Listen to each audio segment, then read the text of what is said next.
क्या सोच रही हो? मीना दीदी और मोहन जिया जी को गायब हुए 2 साल हो गए, लेकिन अब तक उन दोनों की कोई खबर नहीं है।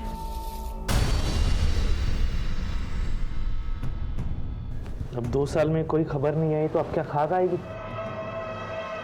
कहीं मर मुरा गए होंगे वो लोग।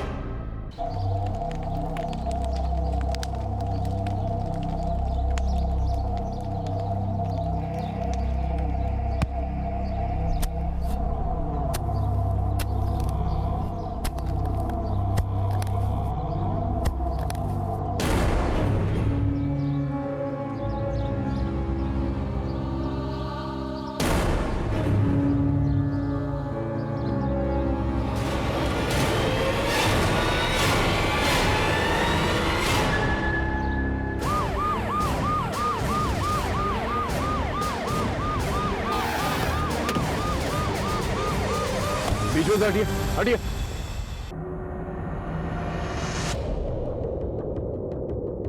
सर लगता है काफी समय हो गया है। सीना, कमर और खोपड़ी की हड्डियों के अलावा सारी हड्डियां गल चुकी हैं। स्केलेटन देखकर ये नहीं पता चल रहा है कि ये मर्द है या औरत, लेकिन स्कल क्रैक्ड है। हो सकता है इनकी मौत सर पे चोट लगने की वजह से हुई हो। एक काम करो, फॉरेंसिक के लिए भेजो, पता चल जाएगा ये मर्द है या औरत।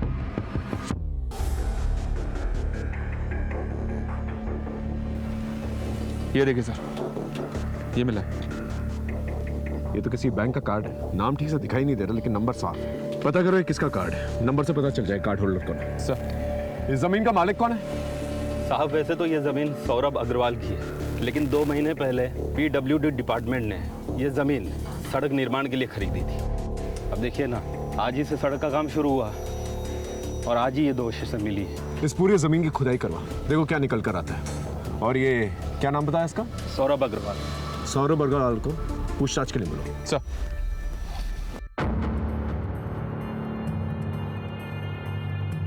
ये डेबिट कार्ड तो सर कठवा गांव के मोहनलाल का है। मैं अभी आपको इसका प्रिंट आउट निकाल के देता हूँ। सर ये रही उसकी फ़ोटो और कम्युनिकेशन डिटेल्स। साहब जैसे ही थाने से फ़ोन आया मैं दौड़ा चला आया। मुझे कुछ नहीं मालूम साहब। वैसे मैं शहर में नौकरी करता हूँ, मेरा यहाँ आना जाना बहुत कम होता है साहब। आपकी जमीन पे 2 अवशेष मिले, आपको इसके बारे में कुछ नहीं मालूम? नहीं साहब, मुझे इस बारे में कुछ भी नहीं मालूम। ठीक है, आप जा सकते हैं, लेकिन दोबारा जरूरत पड़ने पर आपको बुलाएंगे। ओके जी साहब। प्लीज। सर हाँ तो सर हमें खेतों में स्केलेटन्स के साथ जो डेबिट कार्ड मिला था, ये रही उस डेबिट कार्ड की डिटेल्स। मोहनलाल, ये वही मोहनलाल है जो अपनी पत्नी मीना लाल और बेटी राधा लाल के साथ गायब हो गया था। गाँव वालों ने इसके खिलाफ लूटपाट और चोरी का केस भी दर्ज किया था। ये रही उस केस की फाइल। रंजन सर ने इस केस की तफ्तीश भी की थी, लेकिन उन्हें कोई लीड नहीं मिली थी। उस जमीन पर कुछ और डेड बॉडीज मिले? नहीं सर, पूरी जमीन की खुदाई करवाई पर कुछ नहीं मिला। ठीक है, हॉस्पिटल अथॉरिटी से रिक्वेस्ट करो कि वो DNA रिपोर्ट जल्द से जल्द पेश करें, ताकि हम पता लगा सकें ये स्केलेटन्स किसके हैं और ये तीसरा इंसान कौन है जो गायब है। ये मरने वाली की बहन गायत्री अवस्थी, उसने मिसिंग कंप्लेंट भी लिखवाई थी। जी हाँ सर, गायत्री इसी गांव में मोहनलाल के घर से थोड़ी ही दूरी पर रहती है। ठीक है, इस गायत्री अवस्थी को थाने बुलवाओ पूछताछ करने के लिए। सर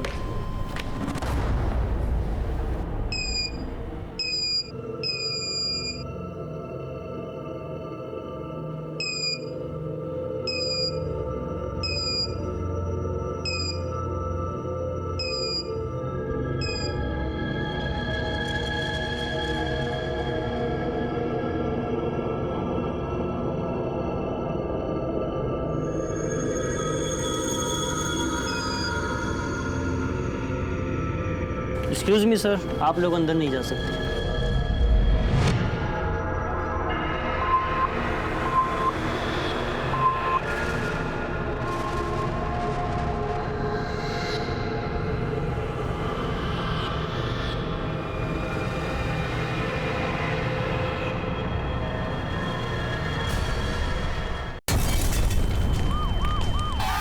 सबसे पहले हमें ये पता लगाना होगा इस ब्लास्ट में कौन सा मटेरियल यूज किया गया और उसके पीछे क्या मकसद है। हो सकता है ये टेररिस्ट एक्टिविटी, ये जिस किसी ने भी किया है वो समाज के लिए काफी खतरनाक हो सकता है।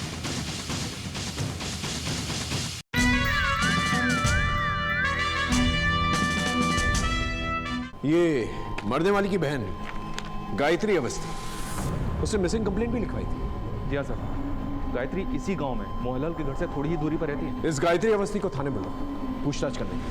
सर,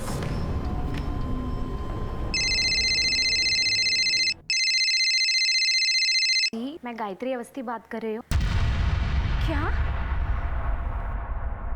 साहब, जीजा जी बहुत नेक इंसान थे, पर समय के फेर ने सब बर्बाद कर दिया।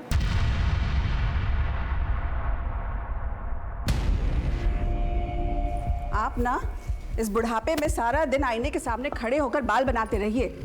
राधा की शादी की चिंता है कि नहीं आपको? लड़की वाले हम हैं, इधर लड़के वालों के फोन पे फोन आ रहे हैं तारीख तय करने के लिए। तारीख उरीख तय करना है कि इस लड़की को भी हाथ से जाने दे।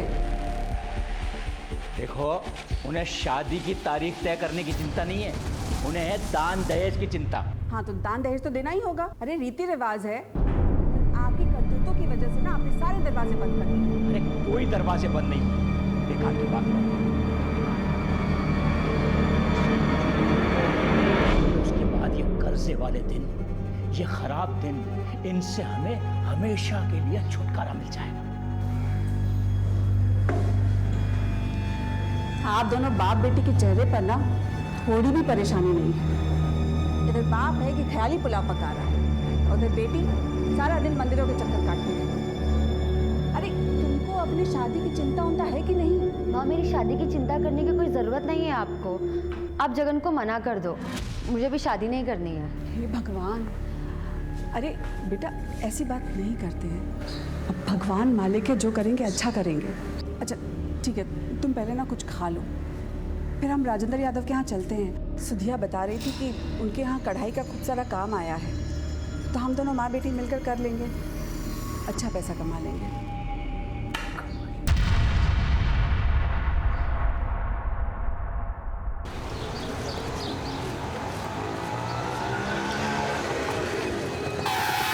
अरे चाची, आइए बैठिए, मैं घर छोड़ देता हूँ। मैं पैसे लेकर नहीं आई हूँ। अरे पैसे की कौन बात कर रहा है चाची, मैं घर ही जा रहा हूँ। आइए बैठिए आप दोनों, मैं छोड़ देता हूँ। आओ ना।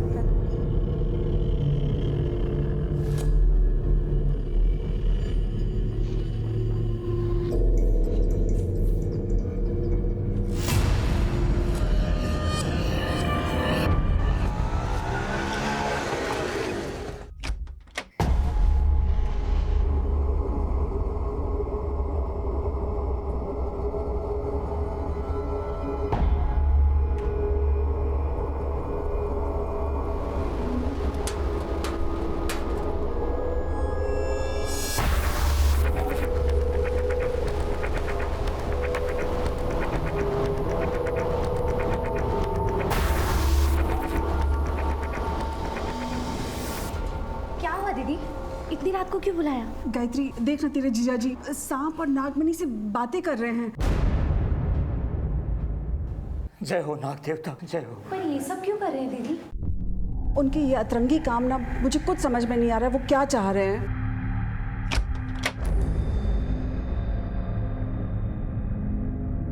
राधा बिटिया, अब तू देखना, तेरी शादी इतने धूमधाम से करूंगा ना, पूरा गांव देखता रह जाएगा। और गायत्री, बस 11 दिन की बात है, उसके बाद मैं तेरी और अशोक की किस्मत बदल के रख दूंगा।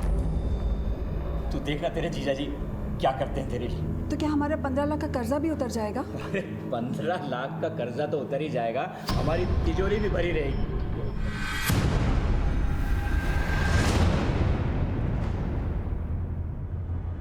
रमन, साइड में रुकाना, मुझे 1 घंटे बाद यही मिलना, तब तक मैं पूजा करके आती हूँ। ठीक है।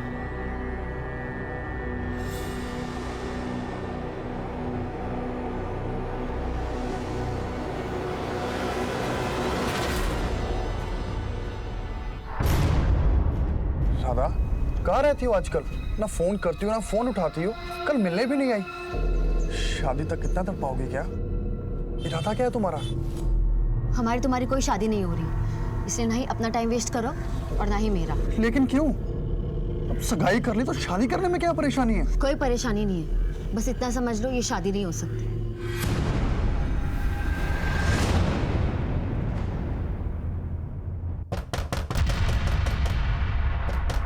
कौन है भाई? अरे आ रहे हैं। कहाँ है हमारा पैसा?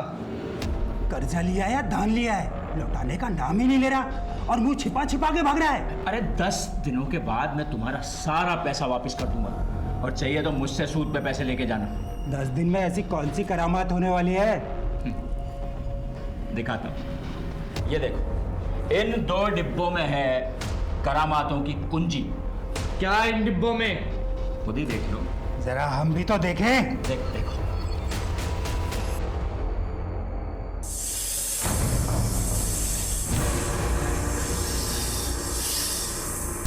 अचानक से सब कुछ बर्बाद हो गया साहब। मीना दीदी, जीजा जी, राधा तीनों गायब हो गए। ना राधा का ब्याह हुआ और ना ही उनका कर्जा चुका और बदनामी हुई सो अलग। और अब 2 साल बाद उनकी लाश। ये लीजिए पानी। वो स्केलेटन मीना लाल का है ये जानने के लिए हमें आपका डीएनए उस स्केलेटन के डीएनए से मैच करना होगा। फिलहाल आप घर जा सकते हैं, लेकिन शायद दोबारा हम आपको मिलें। और इस केस के बारे में अगर आपको कुछ भी पता चले तो प्लीज हमें बताइए। ठीक है सर। एक बहुत ही विचित्र कहानी हमारे सामने आई थी। इस केस में कई सिरे थे और हर सिरे के पीछे कई सवाल। हम हर एक सवाल के पीछे जवाब ढूंढ रहे थे। हम हर एक पहलू को टटोल रहे थे। यहां एक मजबूत दस्तक यह थी कि मोहनलाल को एक सोची समझी साजिश के तहत शिकार बनाया गया था। अब ये कौन था, क्यों कर रहा था और कैसे कर रहा था, इन सवालों का जवाब हमें ढूंढना था।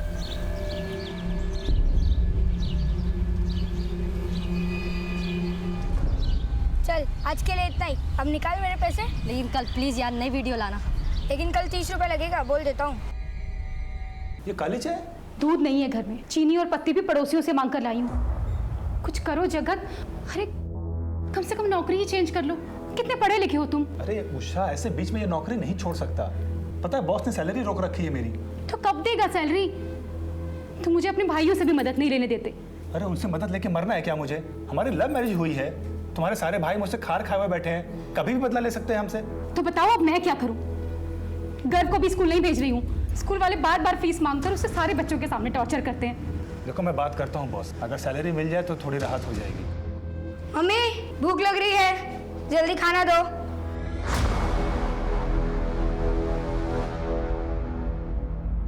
ये रही ग्राम पंचायत ऑफिस की सीसीटीवी फुटेज, जिससे यह साबित हो गया था कि मोहनलाल ने ऑफिस से 3 लाख रुपए की चोरी की थी।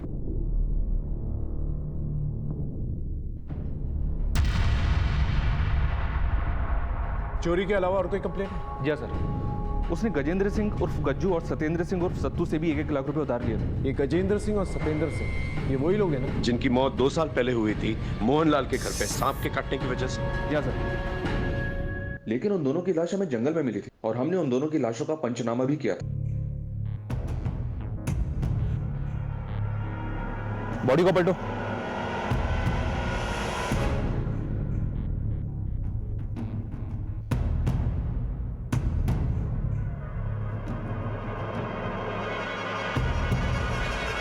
दोनों बॉडीज पूरी तरह से नीली पड़ गई हैं। शायद इनकी मौत सांप के काटने से हुई है। फिर भी एहतियात के तौर पर बॉडी को पोस्टमार्टम के लिए भेज दो और आसपास के गांव में पता करो ये लोग कौन है और यहाँ किस काम से आए थे। और हमें तुरंत पता चल गया था कि ये लाशें गज्जू और सत्तू की हैं। फिर गांव के पंचों ने मोहनलाल के खिलाफ शिकायत दर्ज की थी। हम इंक्वायरी के लिए मोहनलाल के घर पहुंचे तो वहाँ ताला लगा हुआ था। फिर हमें पता चला कि उसने गज्जू और सत्तू से 1-1 लाख रुपए ब्याज पे उधार लिए थे। और उसी वक्त मोहनलाल अपनी बीवी मीना लाल और बेटी राधा लाल के साथ फरार हो गए। Right sir. और आज 2 साल बाद हमें स्केलेटन मिले हैं जिसके साथ हमें मोहनलाल का डेबिट कार्ड मिला है। अगर ये मान कि एक लाश मोहनलाल की तो ये दूसरी लाश किसकी? माया बेटी दोनों में से किसी एक की होनी चाहिए। हो सकता है एक लाश अगर माँ की है तो बेटी गायब है, और अगर एक लाश बेटी की है तो माँ गायब है। या फिर हो सकता है कि माँ बेटी दोनों गायब हो, ये लाश किसी और की। या फिर ये भी हो सकता है कि माँ बेटी को कहीं और पे मारा गया। सवाल कहीं है, देखते हैं जवाब क्या मिलता है। एक बार डीएनए रिपोर्ट्स आ जाएंगी ना, सब कुछ साफ हो जाएगा। तुम्हें देख के कौन कहेगा कि तुम एक क्वालिफाइड मैकेनिकल इंजीनियर हो? 3 महीने से एक ही प्रोजेक्ट पे काम कर रहे हो। तुम्हें पता है ना कि हमारी company project to project basis पे ही पेमेंट करती है। Yes sir. अगर तुम्हें पैसे चाहिए तो प्रोजेक्ट पूरा करो, quick. No result no pay. Do you understand? Okay sir. Now get back to your work right now.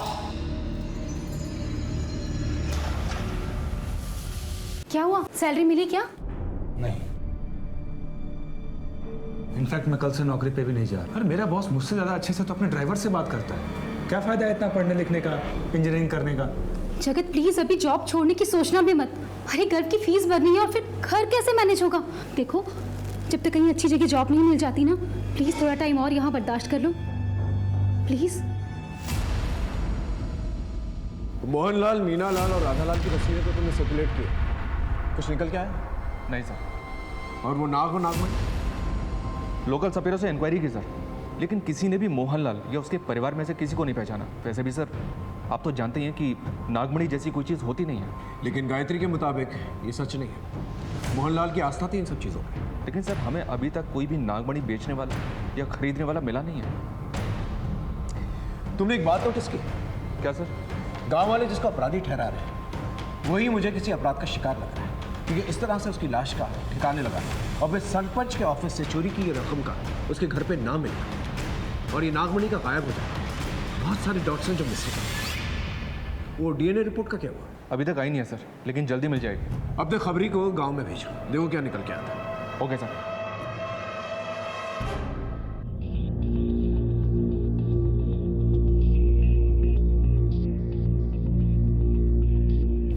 नमस्ते साहब, मैं आप लोगों को एक बात तो बताना ही भूल गई। राधा एक दिन मेरे घर पर आई थी अकेली। मुझे बताना, शायद मैं तेरी कुछ मदद कर पाऊँ। मौसी, आप मेरी कसम खाओ कि आप ये बात किसी को नहीं बोलोगे। मैं तेरी कसम खाती हूँ, किसी से कुछ नहीं कहूँगी। पर बता बात क्या है? मौसी, मैं पेट से हूँ। क्या? ये क्या कह रही है तू? बाप कौन है इसका? जगन? वो मैं अभी नहीं बता सकती आपको। एक बार सब ठीक हो जाए सबसे पहले आपको ही बताऊंगी। दीदी, आपका भाई? सर हम इन्वेस्टिगेशन के इस एंगल को ओपन करते हैं और राधा के बारे में पता करते हैं। आपको क्या लगता, राधा अपनी मर्जी से प्रेग्नेंट हुई या उसके साथ जबरदस्ती की गई थी? साहब अगर जबरदस्ती नहीं होती तो वो रोती क्यों? मुझे तो यकीन है ये काम उस लिच्चड़ मनोज मिश्रा ने ही किया होगा। जीजा जी ने उससे पैसा उधार लिया था।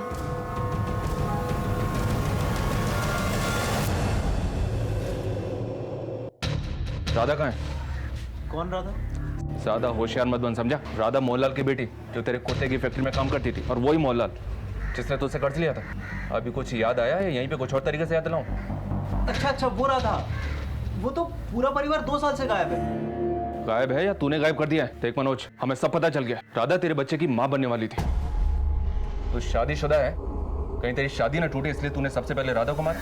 उसके माँ बाप ने आवाज उठाई तो उन्हें मार दिया। क्यों? ऐसा ही है ना? अब सीधी तरह से बता दे, राधा को कहाँ दफना है तूने? बोल। सर वो मेरे यहाँ सिर्फ काम करती थी, उससे ज्यादा मेरा उससे कुछ लेना देना नहीं है। और अगर उसके पेट में बच्चा था तो वो उसके मंगेतर जगन का होगा, उससे मेरा क्या लेना देना? क्या राधा माँ बनने वाली थी? किसके बच्चे की? ए जगन, ज्यादा नाटक नहीं है। सवाल हम पूछेंगे, जवाब तू देगा, समझा?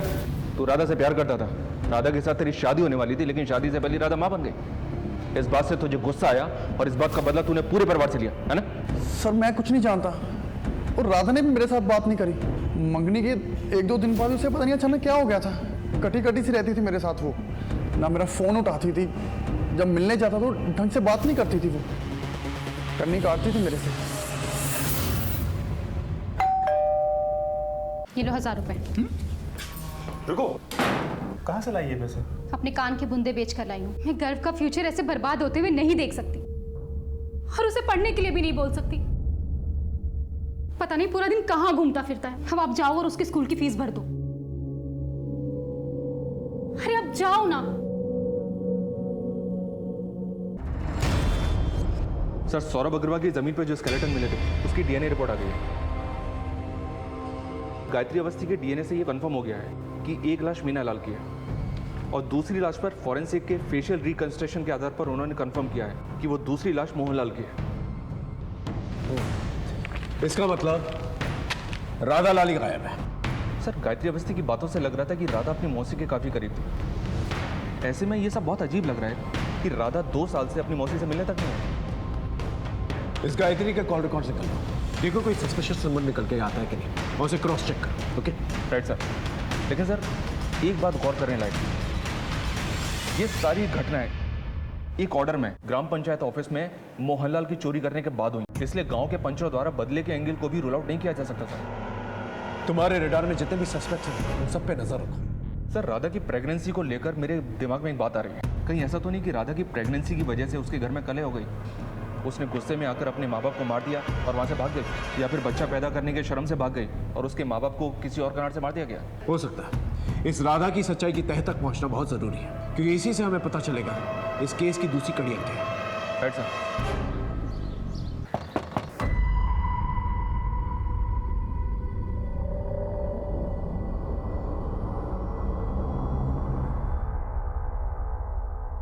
स्कूल वाले मान गए 1000 रुपए में। कल से हमारा घर स्कूल जाएगा ना। जगत, संभालिए अपने लड़के को। खुद तो बिगड़ा हुआ है ही, साथ में हमारे बच्चों को भी बिगाड़ रहा है। अरे 20-20 रुपए लेके अपने मोबाइल पे हमारे बच्चों को ये गंदी फिल्में दिखाता है। अगली बार अगर ये पकड़ा गया ना तो यहाँ नहीं, सीधा पुलिस स्टेशन जाऊंगा। संभाल लेना। तेरे पास फोन कहाँ से है? मोबाइल खरीदने के पैसे कहाँ से आए तेरे पास? दिखा, फोन दिखा। अरे ये तो मेरा मोबाइल है, ये तूने चुराया था। तो क्या करूं? स्कूल से निकाल दिया। पॉकेट मनी के नाम पर सिर्फ 1 रुपया भी नहीं होता मेरे पास। कुछ ना कुछ तो करना पड़ेगा ना।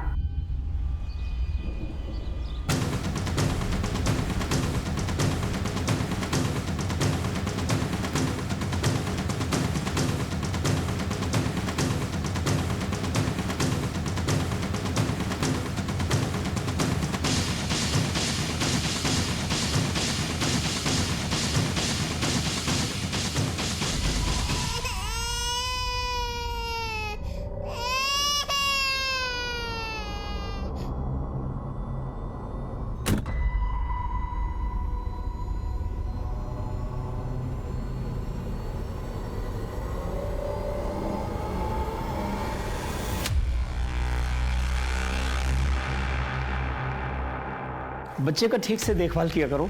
बुखार है, वही मैं दवाइयाँ लिख करके दे रहा हूँ। 2 दिन के बाद फिर से लाके दिखा लेना।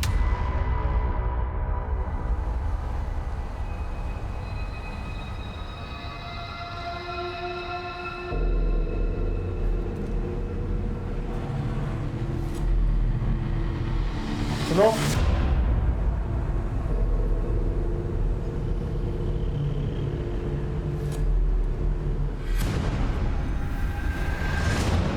हमारी पूरी कहानी राधा के इर्द गिर्द फंसी हुई थी। हम जैसे जैसे इन्वेस्टिगेट कर रहे थे, राधा की कहानी और भी रहस्यमय होती चली जा रही। राधा के चरित्र के अलग अलग नैरेटिव्स हमारे सामने आ रहे थे, जिसकी वजह से हम अपनी थ्योरीज बनाने में थोड़ा सा कंफ्यूज हो रहे थे। 2 साल बीत चुके थे, केस में बहुत कुछ बदल गया था, लेकिन एक बात तय कि 4 लोगों की मौत हुई, जिसमें से सत्येंद्र सिंह और गजेंद्र सिंह की मौत सांप काटने की वजह से हुई थी, और मोहनलाल और मीनालाल को मारकर गाड़ दिया गया था। बहरहाल जिन जिन पे हमें शक था, हमने उनकी घेराबंदी कर ली, बस राधा लाल का कोई सुराग नहीं मिल रहा था। ऐसे में अचानक से मेरे ट्रांसफर पेपर्स आ गए। मेरा ट्रांसफर दिल्ली के प्रीत विहार पुलिस स्टेशन में। वहां पहुंचते ही एक बहुत ही अनोखा केस मेरे सामने आया। ये केस केवल अनोखा नहीं, बल्कि दूसरे केसेस से भी जुड़ा हुआ था।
सर, ब्लास्ट हुआ है। 2 लोग मारे गए और 2 लोग घायल।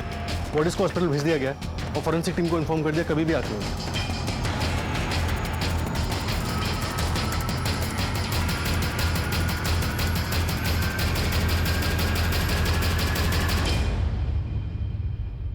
सबसे पहले हमें ये पता लगाना होगा इस ब्लास्ट में कौन सा मटेरियल यूज किया गया और उसके पीछे क्या मकसद है। हो सकता है ये टेररिस्ट एक्टिविटी का। इस फार्म हाउस का मालिक कौन है? Prashant Varma sir, London based NRI। यहाँ एक सिक्योरिटी गार्ड परमानेंट जॉब करता था जो यहीं रहता था। फिलहाल वो फरार है।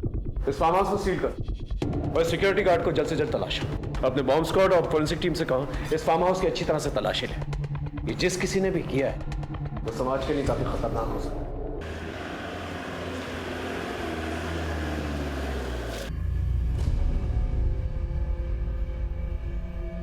Hello sir. Deepak, Harish.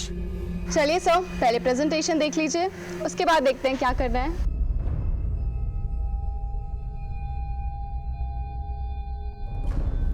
Interesting. इसकी बाजार में क्या कीमत बताई आपने?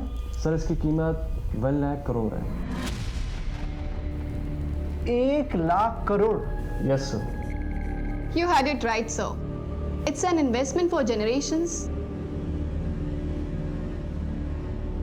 हम आपके सर से कब मिल सकते हैं? सर अभी वो बार्सिलोना में इंटरनेशनल सेमिनार अटेंड कर रहे हैं। अगर आप बोलेंगे तो मैं उन्हें एक SOS मैसेज डाल दूंगा। हाँ सर, तभी वो नेक्स्ट वीक प्लान कर पाएंगे आने का। ठीक है, हम उनसे नेक्स्ट वीक मिलना चाहेंगे। कंपनी तो काफ़ी नामी ग्रामी है और 2 साल से चल भी रही है। और ये देखिए इनकी वेबसाइट पर काफ़ी विदेशियों के साथ फोटोज़ डालें और ये उनके इंटरव्यूज़ भी। और साथ ही में ये खबर है कि इनके कई ब्रांचेज है यूरोप में भी। मुझे तो सब कुछ ऑथेंटिक लग रहा है। क्या कहता है फिर? डील लॉक कर। क्या? सर, फार्म हाउस ब्लास्ट में मरने वाले लोगों की शिनाख्त हो गई। एक का नाम है सुशील कपूर और एक अर्जुन चैटर्जी।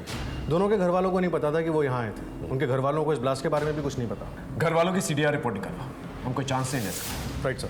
घायलों की स्थिति क्या है? सर वो अब भी बात करने की स्थिति में नहीं है। उनमें से किसी एक को भी अगर होश आ जाता है तो हमें काफ़ी इन्फॉर्मेशन मिल सकती है। हॉस्पिटल के PRO से टच में रहो। और ये ब्लास्ट की इमीडिएट फॉरेंसिक रिपोर्ट क्या निकली? सर ब्लास्ट में मीथेन गैस का इस्तेमाल हुआ था और ब्लास्ट में यूज हुए दूसरे केमिकल्स की रिपोर्ट आनी अभी बाकी है। और वो सिक्योरिटी गार्ड जो भागा था उसके बारे में कुछ पता चला? सर उसके पीछे एक टीम लगा रखी है। उसका फ़ोन अभी भी स्विच ऑफ जा रहा है और वो अपने गाँव भी नहीं पहुँचा है। चारों तरफ कड़ी निगरानी रखो और इस ब्लास्ट की तह तक पहुँचना हमारे लिए बहुत ज़रूरी है, वरना ये मीडिया वाले बहुत बड़ा बवाल खड़ा करेंगे।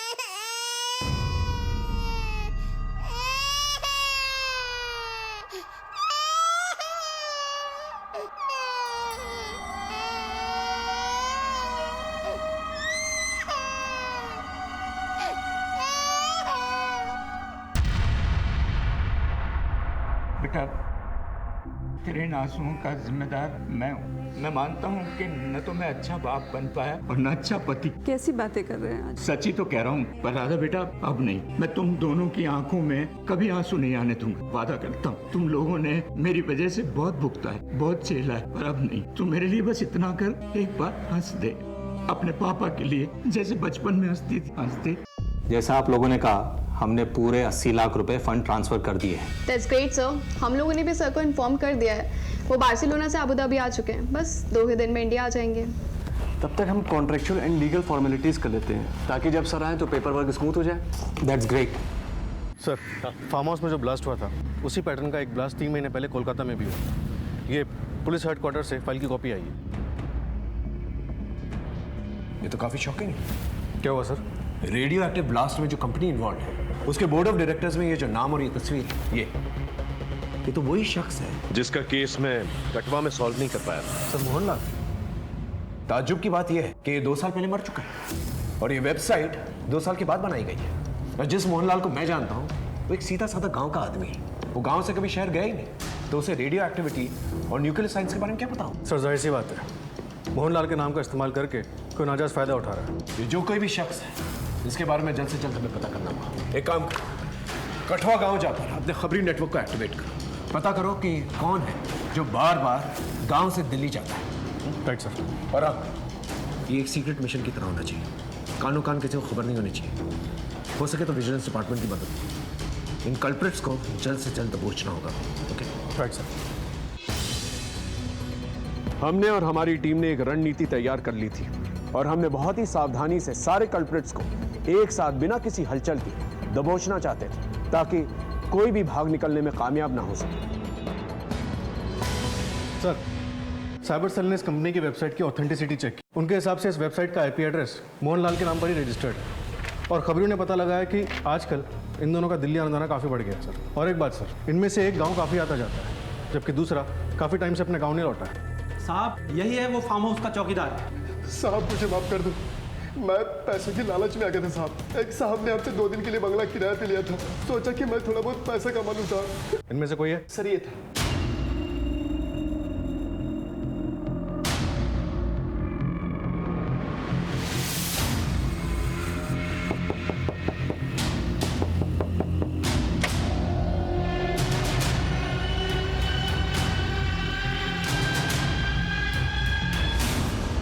सर हेडक्वार्टर से इन लोगों के कारनामों की एक और लिस्ट आई है। इन्होंने गोरखपुर में दीवार और कपड़े के आर पार देखने वाले एक चश्मे को बेचकर 5 करोड़ की ठगी की।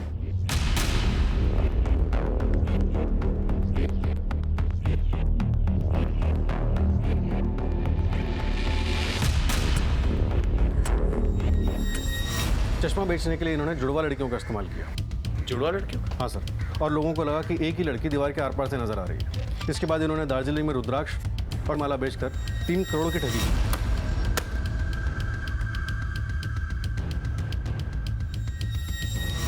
और कोलकाता और दिल्ली के रेडियो एक्टिव ब्लास्ट के बारे में तो हम जानते ही हैं। हमारे यहाँ 4 लोग मारे गए, वहाँ 2 लोग मरते मरते बचे। समझ में नहीं आ रहा कि ये माजरा है क्या। एक जगह पे 2 लोगों की जान को खतरा होता है, दूसरी जगह पे ब्लास्ट होता है। एक बार ये लोग पकड़े जाएं, फिर पूरा मामला साफ हो जाएगा। तो सर अभी हम क्या करें? हेडक्वार्टर्स के ऑर्डर्स का इंतजार करते हैं, फिर ऐसी रेड मारेंगे कि उन्हें भागने का मौका ही नहीं।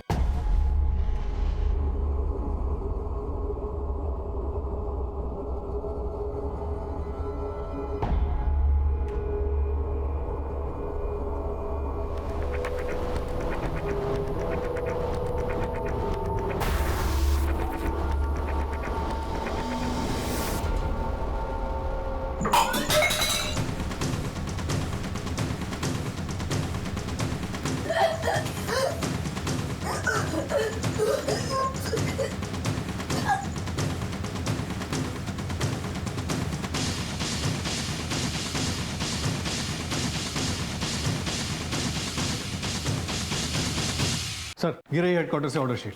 हम अपने एंड पे पूरी तरह से प्रिपेयर्ड हैं। अरेंजमेंट फुल प्रूफ है? पूरा अरेंजमेंट हो गया सर। हमारे सोर्सेज के हिसाब से सारे कल्प्रिट्स एक ही जगह पे मौजूद हैं। Go ahead.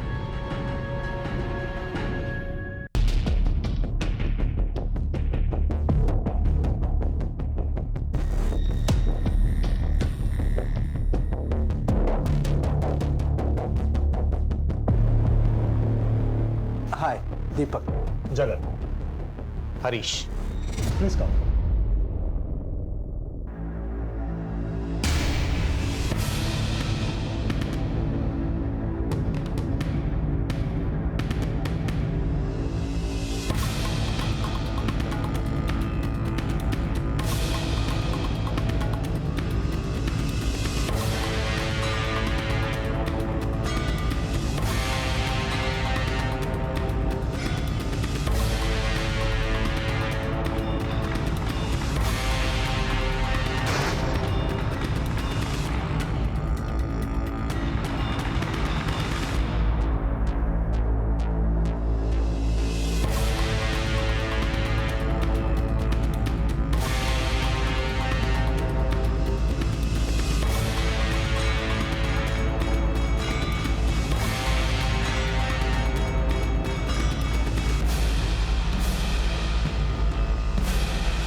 हिलना नहीं, बस हिलना नहीं। डालो सबको अंदर, डाल, चल यहाँ से, चल चल, चलिए चलिए, चलो चलो चलो।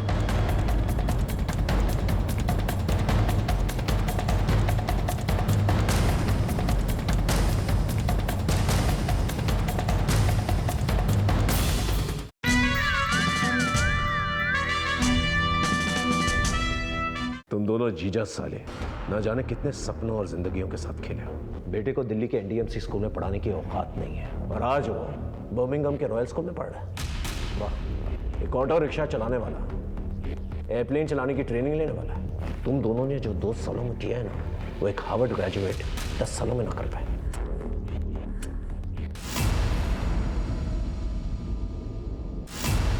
जगत शर्मा, एक क्वालिफाइड मैकेनिकल इंजीनियर और इतने सारे काले कान, इस सब के पीछे कहानी क्या है? सर, आजकल एक इंजीनियर और सिक्योरिटी गार्ड में कुछ फ़र्क नहीं रह गया। मेरी लाइफ एक ऐसे मुकाम पर आ गई थी कि मेरे पास मेरी बीवी के दिए हुए 1000 रुपए के अलावा जेब में एक फूटी कौड़ी तक नहीं थी। और फिर मैं ज़िंदगी से परेशान होकर के एक ज्योतिष के पास गया। उसने मुझे 1000 रुपये में एक माला बेची जिसकी कीमत 20 रुपये से भी ज़्यादा नहीं थी। फिर इस घटना से मुझे एक नई दिशा मिली, लेकिन जिस दिन मेरे बेटे ने बिल्डिंग की छत से छलांग लगाई, उस दिन मैंने ठान लिया था। मैंने कहा भाड़ में गया ये इंजीनियरिंग, अब मैं भी ठगी करूंगा। और फिर मैं अपने जीजा से मिल करके ठग बन गया। ये रेडियो एक्टिव डॉल की कहानी क्या है? सर, एक दिन मैंने अखबार में एक आर्टिकल पढ़ा था कि रेडियो एक्टिव पदार्थ का यूरोपियन मार्केट में बहुत ज़्यादा वैल्यू है। मैं अपने आसपास एक डॉल ढूंढने लगा। फिर कुछ दिनों के बाद मैंने अपने जीजा की दुकान पर एक डॉल देखी। तब मेरे दिमाग में एक आइडिया आया। ये नाग और नागमणि का आइडिया तेरा था ना रमन चौधरी? सर, मैं मोहनलाल से गांव में जुए की हर बाजी जीता था। एक दिन उसने मुझसे पूछा, ये रहे मेरे 3 बादशाह। वो फिर से? भाई एक बात बताओ, आप हर बाजी कैसे जीत जाते हो? ये सब मेरी माला का कमाल है। मेरे पास पैसे नहीं है, वरना मैं एक नागमणि के बारे में जानता हूँ। वो अगर मुझे मिल जाए ना, मेरी सारी इच्छाएं पूरी हो जाए। वो नागमणि है कितने की? सिर्फ 5 लाख। मैंने उसकी आंखों में मणि पाने की चाहत को पढ़ लिया। देख, ग्राम पंचायत के फंड्स ऑफिस में रहे, चुरा ले। मेरे ही कहने पे मोहनलाल ने चोरी की। भाई ये पूरे 5 लाख रुपए, 3 लाख रुपए मैंने वो ऑफिस से चुरा लिए थे। 1 लाख रुपया मैंने सत्तू और गज्जू से ब्याज पे ले लिया। काम तो हो जाएगा ना भाई? ये लो, इससे तुम्हारी सारी इच्छाओं की पूर्ति होगी। मुझे पता था कि कोई चमत्कार नहीं होने वाला। मुझे तो लगा था कि एक दिन सांप खुद उन्हें डस लेगा और उसी के साथ सारे किस्से कहानियां खत्म हो जाएंगे, मगर गज्जू और सत्तू की मौत ने सब गड़बड़ कर दी। सांप सत्तू और गज्जू को काटने के बाद गायब हो गया। फिर दोनों पति पत्नी मुझसे मिलने आए। साले धोखेबाज, निकाल मेरे पैसे। कैसे पैसे? चल निकल यहाँ से, नहीं तो पुलिस में दे दूंगा। तुम्हारे कारण सत्तू और गज्जू की मौत हुई और तुम्ही ने गांव में चोरी भी की। पंचों ने तुम्हारे खिलाफ पुलिस में कंप्लेन भी करवा दी है। किसी को पता ना चले इसलिए मैंने लाशों को किसी सुनसान जगह पे गाड़ दिया। जमीन की खुदाई हुई, वहाँ पर मोहन और मीना के स्केलेटन्स मिले। ये राधा को कैसे फंसाया? मैंने राधा को एक झूठी कहानी सुनाई। गाँव वालों ने तुम्हारे माँ बाप को मार दिया है। क्या? और वो तुम्हें भी कभी भी मार सकते हैं। देखो राधा, इससे पहले कि वो तुम तक पहुँचे, तुम भाग चलो मेरे साथ। चलो ना, चलो। मैं उसका ख्याल रखता था और उसके बदले में उसका इस्तेमाल करता था। राधा कहाँ है?